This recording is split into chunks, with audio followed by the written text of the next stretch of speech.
many people were at the concert last night? Oh, great. Wasn't it a celestial event? It's beautiful, Yes. huh? That was the prelude to the workshop, because a lot actually happened to you last night if you were there. So we've already begun this process starting last night. So, yeah. So we'll just, as I play this song, I'm just going to, I'm offering it as a prayer, as an invocation for the angelics to come and be with us, to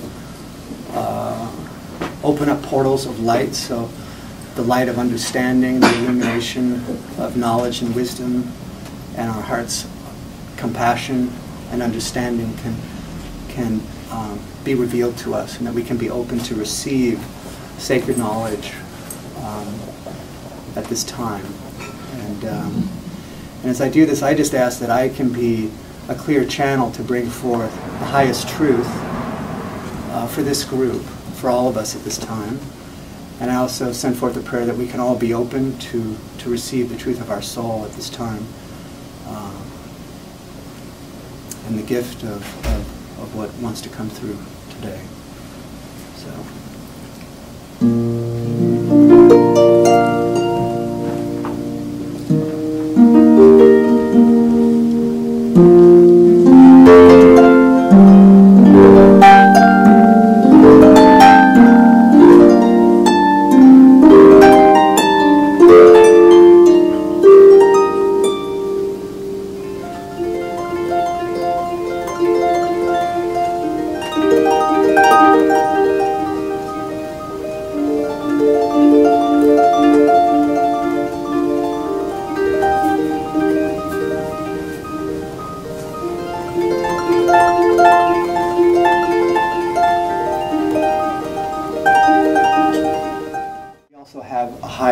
Quantity of iron in our blood.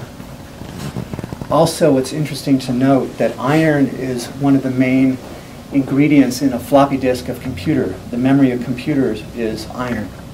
Also, like on cassette tape, it's iron oxides that records the sound, and also on videotape. So iron can hold imprints of information. Yeah. That's why in our blood, through the lineage of the blood, that's what's passed on through the ancestry, through the genetics, and it's carried on in the blood. That's why blood lineage is so important in particular traditions, because the blood holds, the ancestral memories and stuff.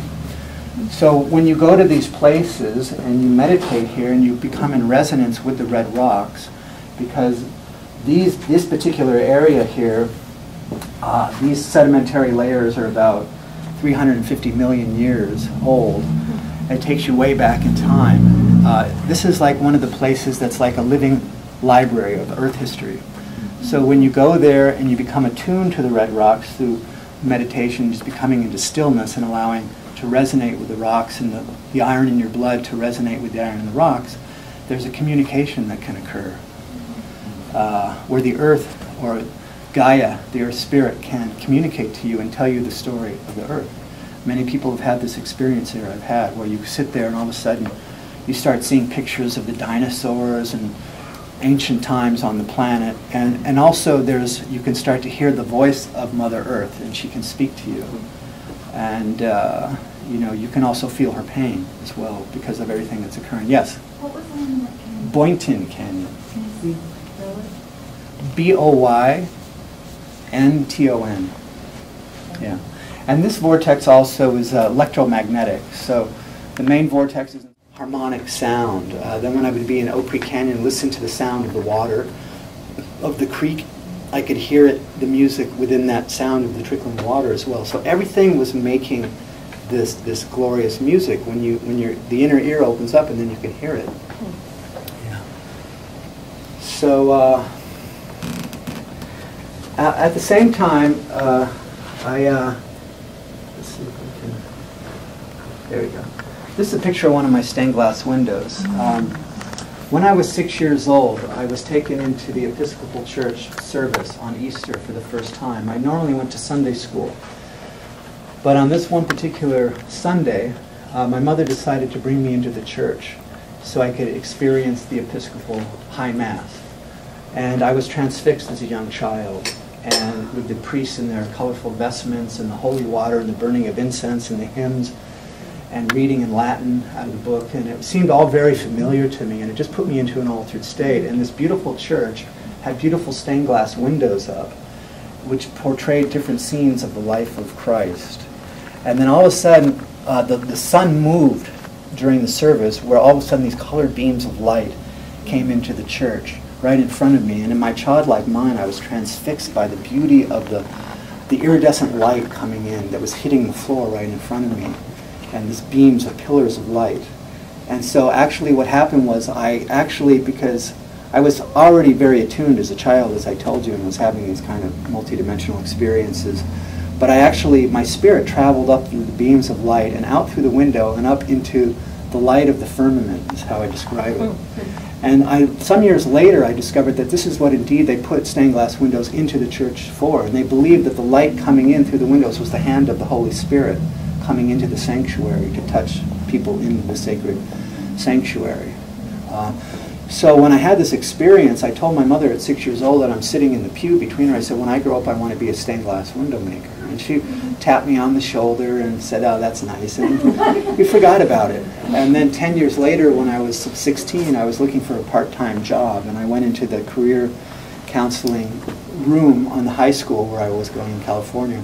I looked up on the board with all the 3x5 cards of part-time jobs for students, and there was one that said stained glass studio needs assistant. And it just jumped out at me, and all of a sudden the memory of what happened came back, because I hadn't thought about it. I got caught up in other things and never thought about it, but all of a sudden the memory came back. And so I went there, I applied for the job, I got hired on the spot, and I became an apprentice to a master glass craftsman. And it was like I found what I was looking for. And after a year of being there, and he taught me everything, he wanted to sell his studio. So I went to my parent, my dad, and I said, I want to buy this studio, can you help me? I want to just be a glass craftsman. But my boss, he encouraged me, he said, no, you should go on to school and get your education. And, so he was like a big brother to me, so I listened to him and I didn't do it. And my dad didn't want to buy it for me anyway. But I always, from then on, started making stained glass. And the way that I did it, just intuitively, was making these geometric patterns just intuitively. As you can see, they're kind of very similar to like the rose windows in the great cathedrals.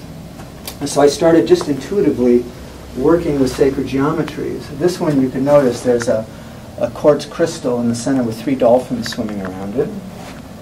And just show you a few of my pieces here. This one here has 4 glass pyramids with a cut ametrine 6-sided star in the center. How big are these? This one's about this big around, like that. This one has I call this the Rosy Cross. This has a pale amethyst here with 4 quartz points coming in. And what's very characteristic of my windows is that they're often open space in the center with quartz crystals. These are amethyst cabochons and quartz cabochons around the central circle. Another one, this one I call Solstice, has another leaded crystal in the center. This one's quite large, it's about this big around, and has quartz points coming in towards the center. And when the sun hits this, it throws rainbow light out of the center onto the walls. And I use a copper foil technique, so the whole grid of the window is connected with copper. And with the sacred geometry, it really creates a harmonic sound. These are like, what I was told as I was doing these windows, these are like snapshots of spinning wheels. They're also very similar to the crop circle designs in some respects. Now, here is a picture that I found some years later of what I experienced when I was taken up into the light by the angels. This is what I experienced. These are etchings made by this golden light. And the angels told me that this was the source of all love and light in the universe. That this was God that I was seeing. This was the source.